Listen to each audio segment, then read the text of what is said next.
1, 0, and liftoff. Welcome to Mission Control, Peralta Design's podcast on all things branding and digital marketing. Since 2008, Peralta Design has launched hundreds of brands with award-winning identities and websites. Join our hosts Ramon and Jorge as they use decades of combined experience to tackle topics with past clients, industry partners, and the rest of the PD crew. At Peralta Design, we launch brands. But for now, let's launch right into this episode of Mission Control. Hey everybody, welcome to Mission Control, Peralta Design's podcast on everything branding, marketing, entrepreneurship, current events, social issues. I'm your host, Ramon Peralta. I'm the creative director at Peralta Design, where we launch brands. And we're joined today by our co-host, Jorge Pezo Candelario. Welcome back to the show, Jorge. Always a pleasure to be here, Chief. Always a pleasure to take part in this. Excited for our guest today. Excited for a great episode. Yes, we've got a very, very special guest, a fellow Alpha brother, a man that's just on a mission. And he's a renowned speaker, author, just one of probably the in my opinion, one of the most intelligent brothers or men in my circle, and I'm so grateful to have him on the show today. Please join me in welcoming Shawn Rochester. Welcome to the show, Shawn. Ramon, thank you so much. I appreciate it. Frat in the house, right? Yes. We got to start pledging Jorge. I mean, I haze him every day, but we got to make it official. But yes, I'm really pleased to have you on the show, Shawn. You're an author, but specifically, on the issue of finances and this really profound topic that deals with an uncomfortable subject for many. The idea of our history and as we're dealing with the DNC and the RNC and how they've been handling that topic of right now. It's a hot button, but it's something that I feel we're at a turning point, and I feel so strongly that your book is ever so relevant. Tell us a bit about yourself, your career. What inspired you to write about the black tax? Yeah, so I'll try to make a long story short. We do have 30 minutes, so. So, I'm originally from Barbados. I came up here when I was, very young with my mom. Studied engineering in undergrad, worked in manufacturing for a while, went back, got my MBA with a focus in finance, accounting, entrepreneurship. Spent a long time working on mergers and acquisitions and strategy at a number of kind of top tier companies. Have done deals all over the world, probably $500 million in transactions, and been engaged in all kinds of entrepreneurial endeavors, so to speak. Been very, very engaged in the Black community for many, many years. My wife and I were part of a nonprofit that during our tenure raised over $2 million for Black high school students going into university. So, trying to make a difference on a constant basis. At some point, the travel, because I traveled all over the world, probably about 80% of the time, which was a little bit challenging. Did that for many, many years. And with a young family, you got to be present, right? So the idea was, how do I make a transition to do some things where I can be present, I can do well, and I can do good, at the same time. So that shifted me to thinking about how to address some issues associated with the wealth gap. One was what I call personal financial management.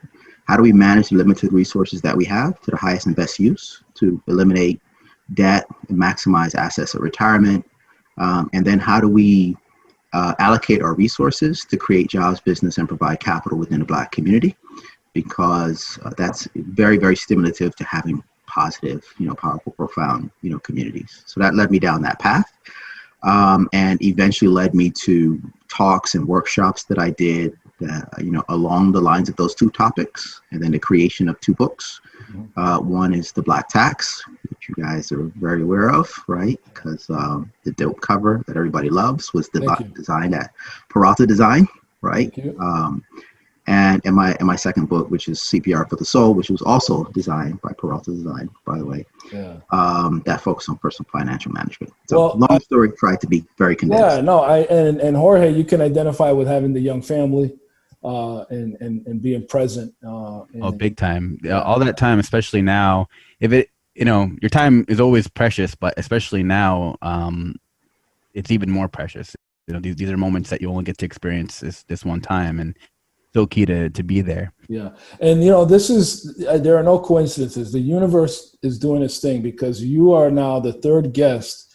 It's like a trifecta on the issue of race. I had Brother Ross on the show, and he's written books on campus racism, and he's a serial entrepreneur. I mean, he was doing catering when he was in college, so he was hustling and still is. He's launching 365 Ally, which is a network for Black businesses and so forth. I had Dr. Akbar on here. Her episode's going to drop this coming Monday, and she's, Beyond Ally is her latest book, and she's also a client. We rebranded her nonprofit, and she's just doing big things. And she wrote Urban Trauma, and so now you're here, and it's like this is our contribution, if you will, to get your voices out there. But for those out there, those listeners that can appreciate the entrepreneurship, but may not be familiar with the Black tax, you've actually done something very profound. You've actually put a dollar amount on those 400 years of that white America had a head start on, if you will. But we've never really quantified the value in that. What inspired you to do that? Did you, because this required a lot of research, did something happen to you where you said, I've got to come up with a figure? Because we've all known about it, but everybody points at the Black dads are absent, they're in jail. So you've got the cycle of poverty, there's Black on Black crime. We all point to the outcome, but not the cause or the root. And tell our viewership or listenership a little bit about the root and what inspired you to focus on that. Yeah, so the Black tax is the financial cost of discrimination against Black people that's driven by conscious and unconscious bias, either from individuals or organizations or institutions. So there was a couple things that happened. One was, every 6 or 8 months, a study comes out, an article is written about a study about discrimination in some market that's important, right, to Black people. I always felt like those things were taxes, right? Even I was read those things and I was busy flying around the world doing all the stuff. I felt like, at some point I'll come back and take a look at that. When I was engaged in personal financial management and really trying to help people transform their personal P&L and balance sheet, right, improve their financial health, I also wanted to advocate for them to use their resources to do business with Black enterprise, right? Because that created jobs, it put capital in place, and it helped to create wealth, right? But I also knew that you can't start with just saying you need to do business with Black business, because the numbers say that we don't, right? It's generally well known that it's like 1.2 trillion is the collective income of kind of Black people, but about 2% of that is spent on Black enterprise. So despite the rhetoric, we're not actually spending our resources, right, on our business. And there's lots of biases associated with it, right? People are worried about quality. They're worried about consistency. They're worried about a lot of different things. They may approach it as a charity. I'll help you out. Or as a cost. You know what I mean? I'll take the L for my people kind of thing, right? And I was like, well, if you think about it as a cost, then let me show you what the real cost actually is, right? So then let's go look at what is the financial cost of this level of discrimination that's happening now, presently, has happened in the past. And if you juxtapose what's happening now, right, with what you perceive, then you might say, well, how do I address this issue and how do I affect change? And the way you do that is by commercializing Black enterprise through this economic framework that I call PhD, purchase, hire, and deposit, in ways that create jobs, create and expand business, and provide capital in the Black community. So it was like, what's the most effective way to get people to move in a particular direction? And new thought new actions follows new thinking. And the problem is people come out and they say, you should do this, this, and this, but they never address the fact that there needs to be a paradigm shift for people to actually do those things we would want them to do. And a book was written to facilitate that paradigm shift. Yeah. And why is this important to branding is because in my mind, without getting into the exposure that Black businesses suffered during this pandemic with PPP, and how many of them, I think 60% of them or even more, will not reopen because they frankly weren't structured with payroll. They were paying under the table. They didn't have the tax forms. They were sole proprietorships, and PPP was kind of set up like you've got to have people on W-2s and not 1099s, and so the very, very small, most vulnerable businesses did not benefit from that. That's one thing. The branding side of things is that you touched upon, is that people expect to get hooked up, or as a minority business ourselves, we find ourselves feeling like we've got to always overperform. Yep.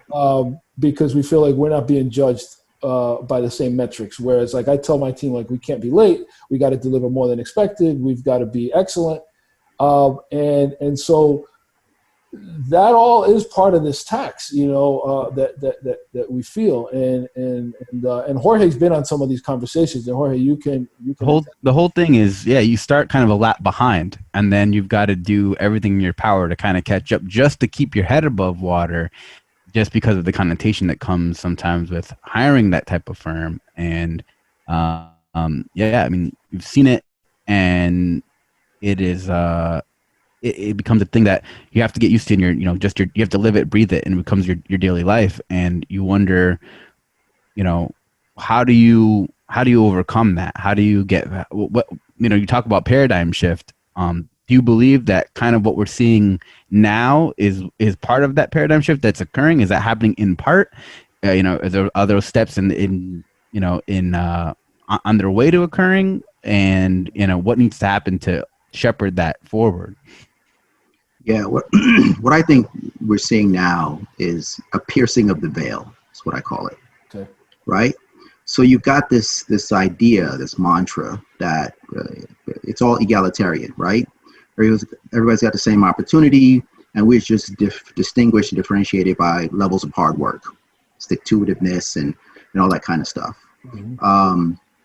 So what we've seen, you had a bunch of things layered at the same time. One, you're dealing with the trauma of a global pandemic. You're dealing with people being, at home and having more capacity to watch and observe and see things that are put on, media. You're dealing with the fact that you had these grotesque executions of Black people in succession in a short period of time. And the automatic association is that Black people who experienced that trauma somehow deserved it, right? And as you start going to justify it, you start to see that there's no justification. You watch the whole thing. But that is the first instinct people have, is like, well, what was he doing?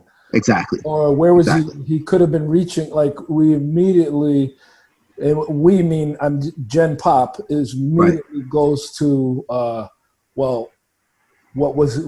Why was it rational? Why was it justified? Even if they don't see anything, even if it's on video, you have people going there first. Yeah. So what you have is the presumption of guilt. Now that sounds like a very qualitative conversation, right? You can say, no, Shawn, that's you're just being hyperbolic. Right. What I do is I say, no. You have research that's been done by Penn State and UC Berkeley, but they did 4 separate different studies, and they found that in America, you have an association between Black people and apes. It's called a Black ape association. And an ape is a non-human entity, right? And what that results in is when a Black person is experiencing violence associated with some wrongdoing, which doesn't have to be real, it's just an association with, there is an automatic justification for the level of violence that person feels, right? And then you also have to, and by the way, that's something that's unique to Black people. That's not a non-white type of issue, right? Then you also have the issue of confirmation of the bias, which is the expectation is that, they were creating a problem, creating a problem, doing something, and we're going to go find the issue to confirm what we believed in the first place, multiplied by millions, tens and tens of millions of people, which is problematic, right? So the fact of the matter is, as horrible as that sounds and seems, it's a reality, right? There isn't egalitarianism. the reaction isn't going to be the same if it was a non, Black person. And that brings me to this issue of anti-Black bias levels, right? So the whole book, I start off with an examination of what are the levels of conscious and unconscious levels for anti-Black bias, right, in America, and what is research saying that those levels are. And you start to realize when you look at, Chicago and Stanford and Michigan Associated Press and, other folks, when they did this study back in 2012, they found that conscious levels, people know exactly what they're doing, right, was about 51%. That's that's every other American has anti-Black bias levels, right? That's hard to imagine. And unconscious levels, it was 56%. So it's almost 6 in 10.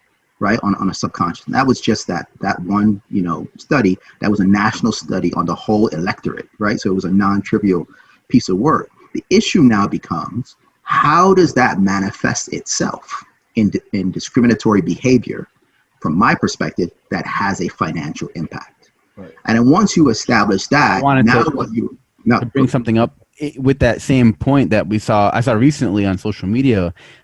Gabriella Union ended up posting a thing that I saw about a story about an interracial couple. Yes. That there was they had their house evaluated, right, and it was appraised, and it came back at a number that was lower, although that they had much better curb appeal, bigger square footage, all the different features that you'd expect to have in that situation. And they had it reevaluated, but they had only the husband show up. They took every picture of any Black family member down. Yeah. They removed any, all of the Black heroes that they had, up on the walls in their son's room, had it reevaluated, and it came back, $160,000 more. That put them above all the neighboring homes in the area. And it's just like, when you think about that, and then that happening nationwide and consistently, it's kind of, and happening now. Well, that's what I'm saying. Like it's still a thing. I actually sent that to Shawn this morning via text. Is exactly something that I wanted to bring up, because it's like, we're not talking about 1950s. This is like right. This is like 2020. Yeah. So this is all what I call the current Black tax. Right. I go back in the how did we get here type of situation. But so you're seeing an example, right, of the market's reaction to Blackness associated with that home. Now, it's one family. Mm-hmm. So people will say that is not representative of America. That's not representative because it's anecdotal, right? Which is why I'm always in the data, because the data is isolating for racialized effect, right? Not outliers for the naysayers, right? So they've done studies that say that if you're Black and you're going through this home buying process, you're going to be shown 20% less houses. You're going to be told about 20% less houses, right? If your name indicates that you're Black, you're going to be treated as if your credit score is 71 points lower, right? Think about the draconian difference, 71 points. Interest rates, right? If your credit score is 660 and you're Black, you're 3 times likely to be paying an outsized interest rate, 1.5% or higher, than if your credit score is the same and you're white, right? And then the appreciation on the home tends to be about 18% less on the long term. So when you start to add these things up, right, you're talking the incremental and you also pay higher fees. The incremental on the fees over a 30-year mortgage could be $13,000. The incremental on the interest rate could be $144,000. What you lose on the appraisal could be $190,000. Not on the appraisal, on the appreciation, the equity appreciation could be $190,000. Now this report is saying that your appraisal is going to be lower, which means the floor, the current value of the house is actually lower, right? Manifestation than it should be. And they also just published research that says on average, Blacks are paying higher taxes on their real estate given the same amount. So in every possible way for you to be experiencing a draconian financial cost on the absolute most important investment that typically any American has. The biggest purchase you ever make, yeah. That adds up right? To over almost $350,000 on a course of a mortgage. And those are resources now that you're unable to pass on as part of your legacy, right? And it perpetuates this thing. And all of it is irrational and unjustified. All of it, right? There's a significant economic cost. And that's what we need to get people dealing with and understanding. This isn't about liking or not liking or whatever it is that you want to believe. Right. At the end of the day, this is landing a financial impact. And we talked about entrepreneurship. Entrepreneurs start off raising with their own money and then money from friends and family, right? Mm-hmm. That goes in first. And a lot of that can come out of equity in a home, or borrowing from a retirement plan and so on and so forth. But your biggest asset that we have is our home, 64%. So this is the residual effect, because if your circle is black and brown people, they don't have the extra income to invest in your business. So now you have less access to capital. In the first step of launching a company, your resources are already behind the eight ball. You're at a deficit and you haven't even started. Yeah. So if you talk about disposable income, on average for a black family, it's $200 a month, a year, period. Period. $200. Wow. Yeah. On average, yeah. So even if you link up with a bunch of people, unless you're in a stratosphere where people who have significant resources, it's very hard to accumulate based on that, right? And white Americans have 100 times more available capital. 100 today, by the way, more available capital. Right. So what in the interest of allyship and does your book tackle what can be done? So you've raised awareness, so people can buy this book and say, okay, when I look at a black business or when I look at programs that are designed, like I was afforded an opportunity to attend an executive program at Tuck on several occasions through the Minority Council here in New England. Greatly, I'm one of my mentors, Dr. Fred McKinney. I'm eternally grateful to him for that opportunity. But people can look at those programs and say, like, those are set asides or those aren't fair because I can't attend. But we've got to look at it in the context that there is this reality that it's not a level playing field. So I look at those programs as an attempt at leveling the playing field, at least giving someone like me who may not have been afforded the business courses or the business capital an opportunity to learn. So I looked at it as an example of something that can be done. What are some other things that you think can be done? Of course, supporting black businesses and brown businesses.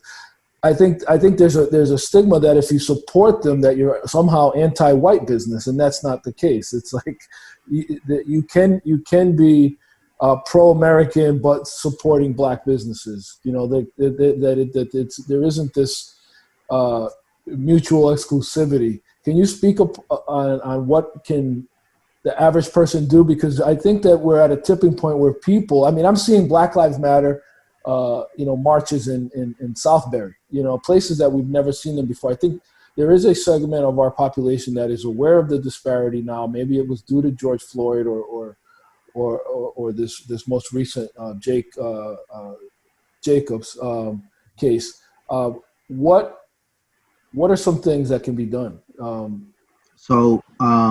This is an enormous question, right? That we would need like several episodes to tackle. Yeah. So what I talk about first is the framework or the approach that we should take, right? Like when people broke away from England and they came here and then they wanted to create their own country, they created a framework, the rules by which we're going to operate. And they call that framework a constitution, right? You have to have a governing framework that says, this is how we're going to value the efficacy of what we're doing.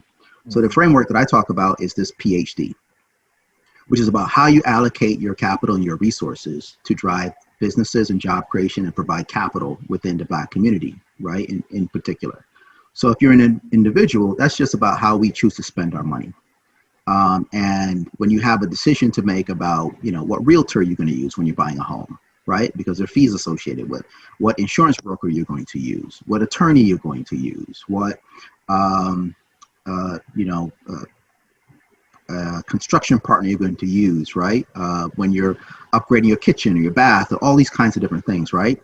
Those are all decision points that we can make. Great paying jobs. Where are you going to buy your car from? You know, all those things. You know, who are you going to use in web development, advertising, social media marketing? You know what I mean? Like, these are jobs that'll never leave. They'll never be outsourced. They're always going to be here. They're great paying jobs, and there are tons of them. You can direct your resources to those ends, right? The idea is to oversubscribe those people so that they have to hire, right?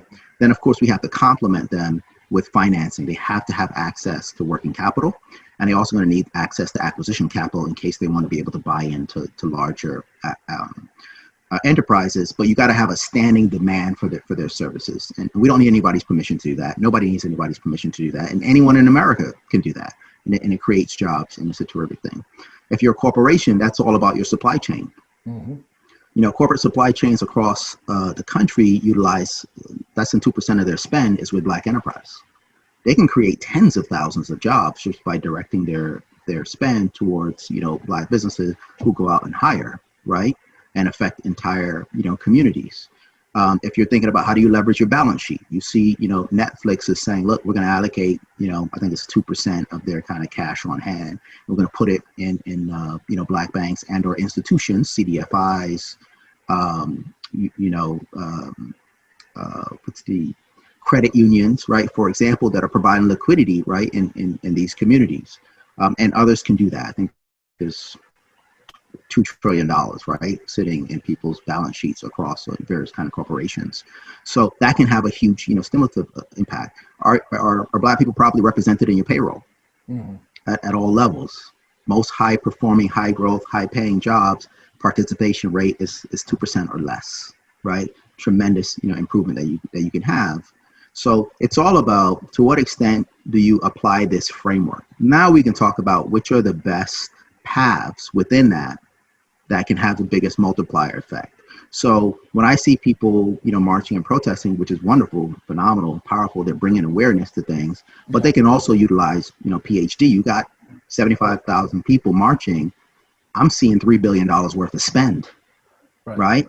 I'm seeing the multiplier effect in the jobs that can be created by how folks direct those resources, right? Because you pretty much have a pretty significant, it's almost as if there's an embargo against Black enterprise, right?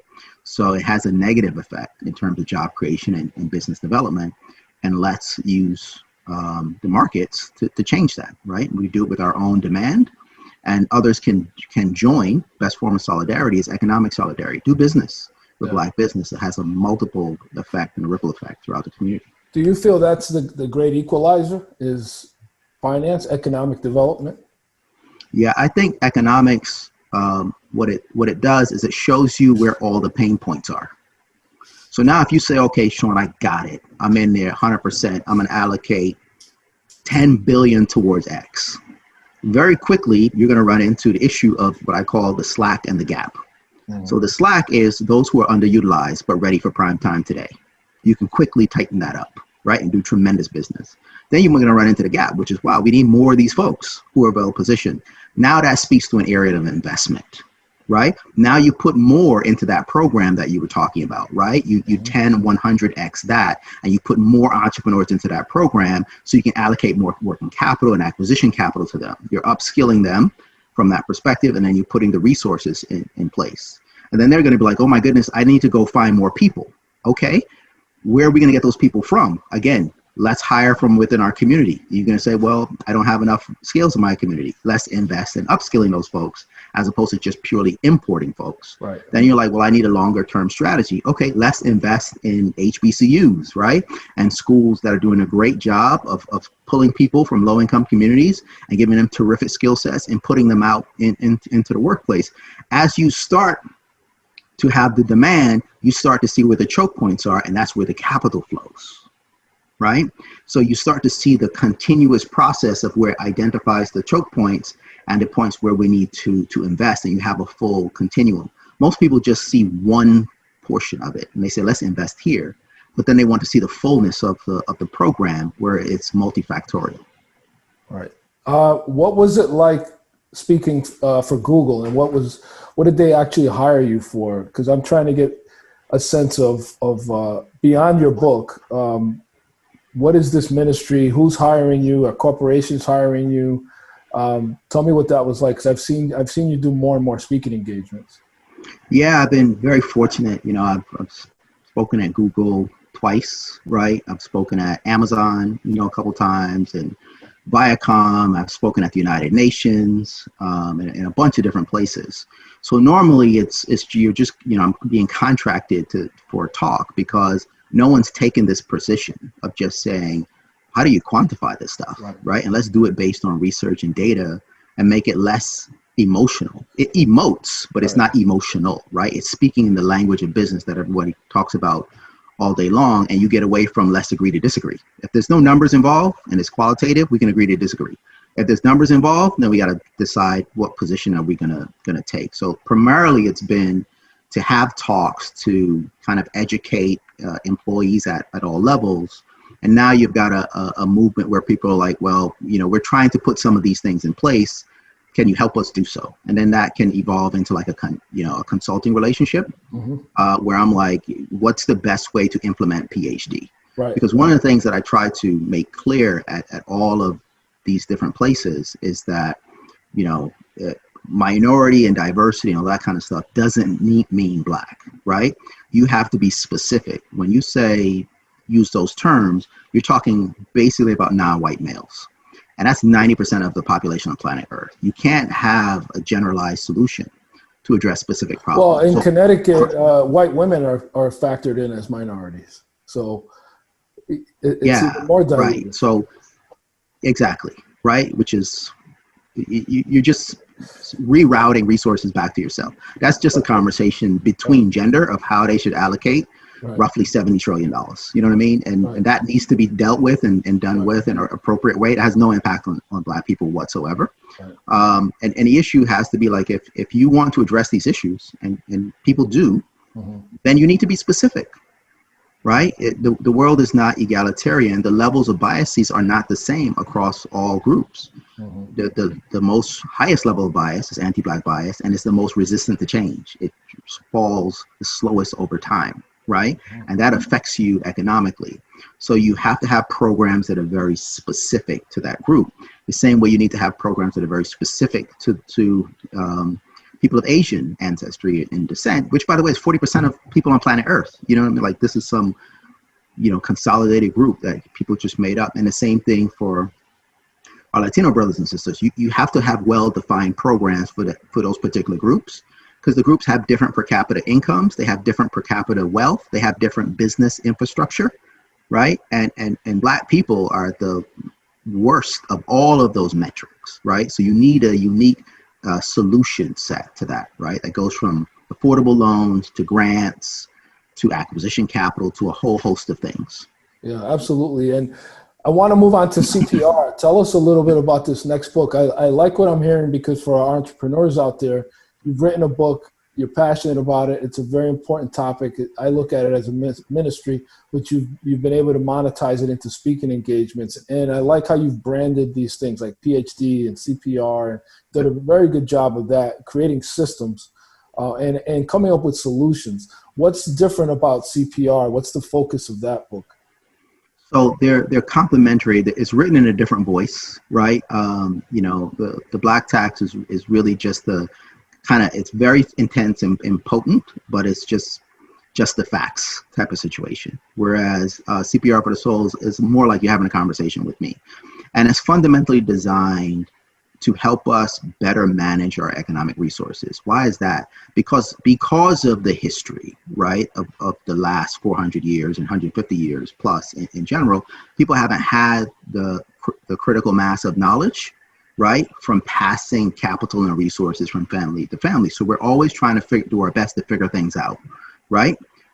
So I just wanted to write something. I felt like a lot of the information out there solve issues of allocation, right? Which is, you know, I got $750 to $1 million. How do I allocate this across various classes to create intergenerational wealth? That's by and large not our issue. Our issue is one of allocation, which is how do I get there in the first place, given where I am right now? So I wanted to write something for those folks, right?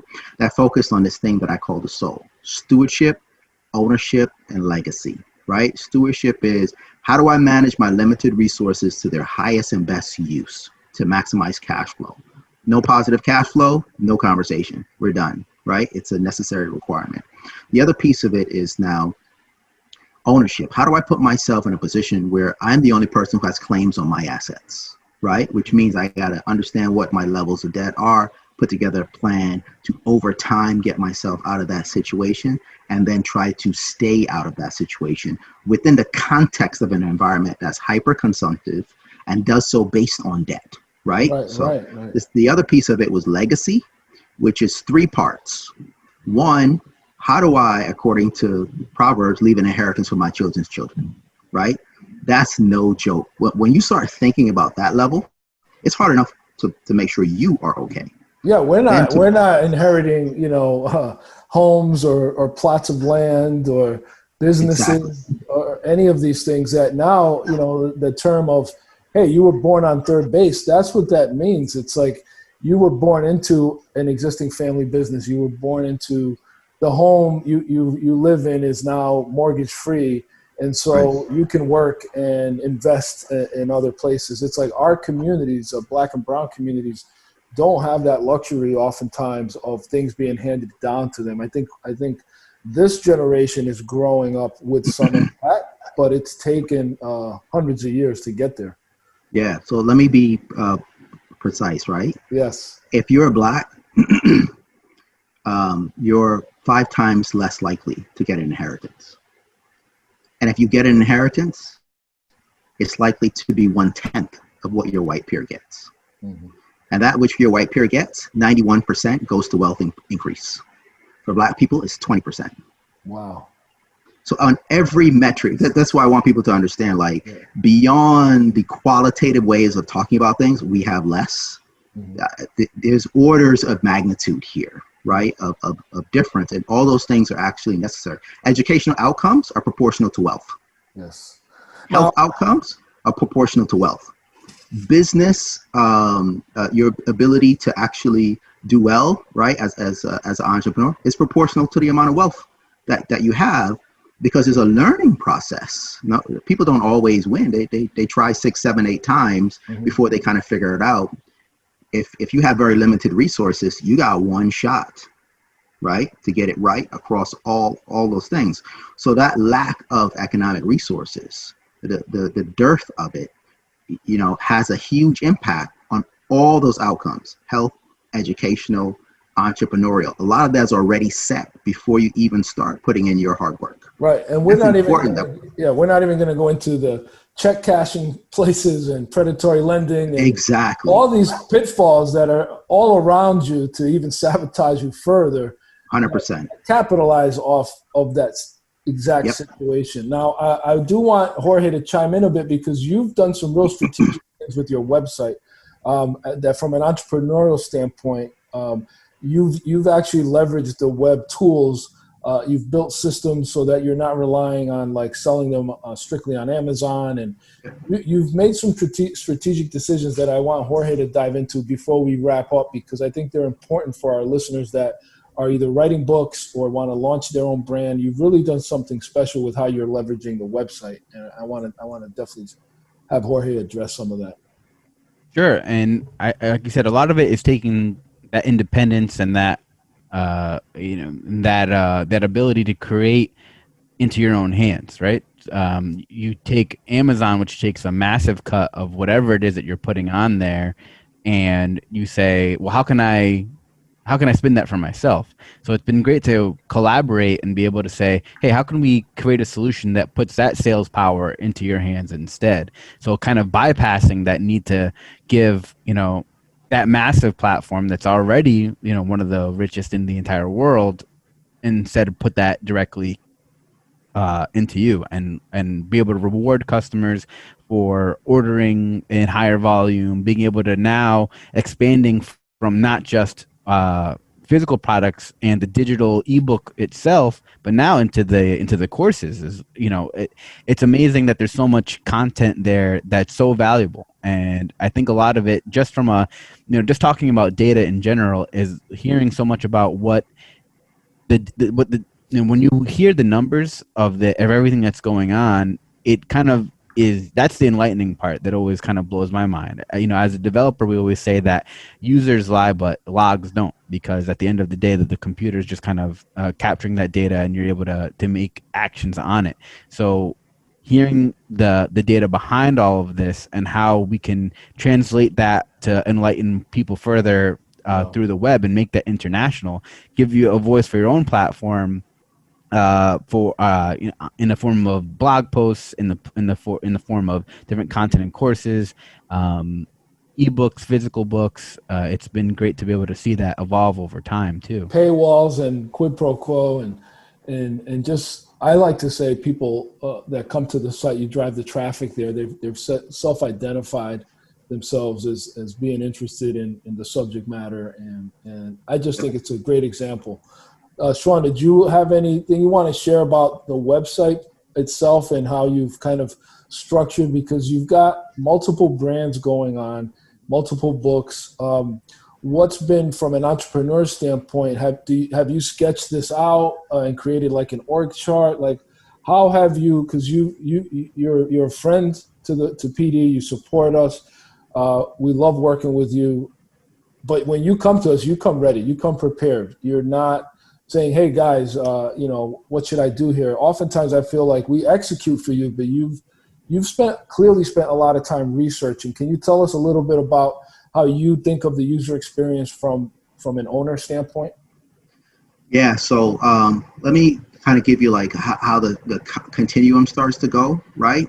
So one of the things so I studied the space before I went into it. Mm-hmm. I was never interested in writing a book. People have been telling me that for 20 years, right? Like, I don't have a PhD. People call me Dr. Rochester all the time. People call me Dr. Rochester since I was an undergrad. You know what I mean? Right?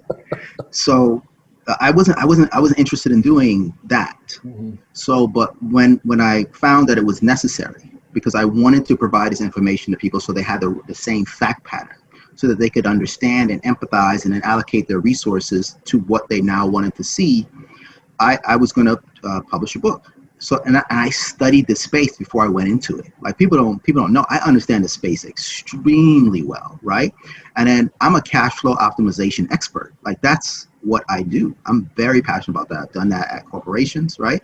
I've done it, for ourselves and our family, and for a host of all kinds of different clients, right? I know how to do it at any level. Any position that I'm going to take out is going to be the highest cash flow, highest margin position that's possible within that space. To be able to do that, you really, really have to study it.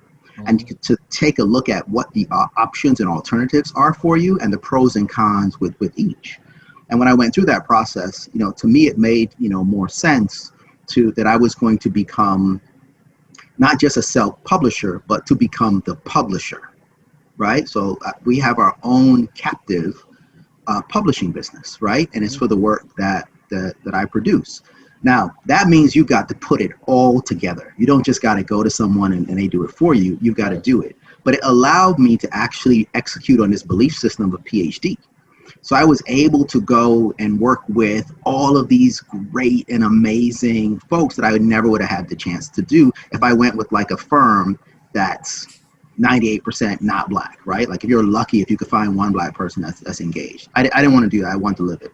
The other piece of it was I also had to figure out not only how to make a great product, and my goals were very high. I wanted this to be as good or better than anything that you could find from top places. Period. End of story. My goal is always to be the best in the world at what I do. Now to complement creating a great product. That's the alpha man in you, by the way. So. You better believe it, right? You better believe it, right?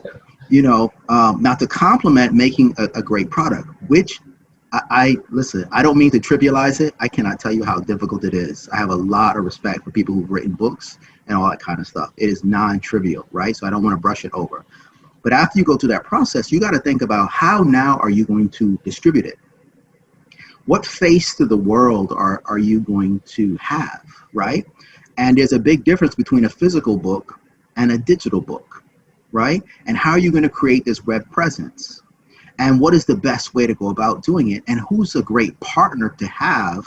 Because, I'm really good at figuring things out from the ground up, but I'm bandwidth limited. And it's great to leverage people who know what they're doing, who are experienced, who have a practiced eye, right, to work with the experts. So who you partner with matters hugely, right? And, you know, like I came to you guys, we sat down, we mapped things out. I told you about all the stuff, right? You gave all the feedback. And our relationship has been phenomenal and excellent. And you can see it from the work product, right? You guys designed the cover. People love the cover, right? The chess pieces, right? The implication and the positioning, like people see it. Mm-hmm. People love, so I had to figure out, how do we sell paperback books? We're going to do it on ourselves. And how are we going to sell digital books? And I have you guys to partner with what's the best way to go about doing that. Right. How are we going to have a crisp, clean, consistent design? Mm-hmm. Right? You got to have folks that you can work with who can help you do that and think about how that mosaic kind of fits together within kind of your belief system. And then you talked about with COVID, right? So COVID happens, the whole world changes. I was all over the place. I mean, I started the year on fire. I was everywhere, right? Which was terrific. Yeah. But then that all came to a close and I had to very quickly pivot, right? So, you know, I came back to you guys and I was like, okay, let's refresh this thing, right? Crisp, clean. You know, when people land, I want them to be able to see what's there and they can quickly do business, commerce. They don't got to chase around or anything like that. I had another website, right? Which we're in the process of integrating into this website. Mm-hmm. You know what I mean? So we can have the courses right in there. To be able to talk with someone, you can say, listen, I want to have a page where people can see in one spot, you know, talks, articles, videos, conferences, whatever, so that they can make a decision on the spot. If you go to that page on www.blacktax.com, the speaker page that was just, you know, created, it's crisp, it's tight. You could just forward that to people and it's like, it's wow. So that, you know, it was easier to do, you know, more sales to the website. It was easier to book more talks because all that stuff's virtual now, right? So I'm just doing it with the way everybody else is doing it, right? Shirt, tie, jacket, you know, and maybe shorts, right?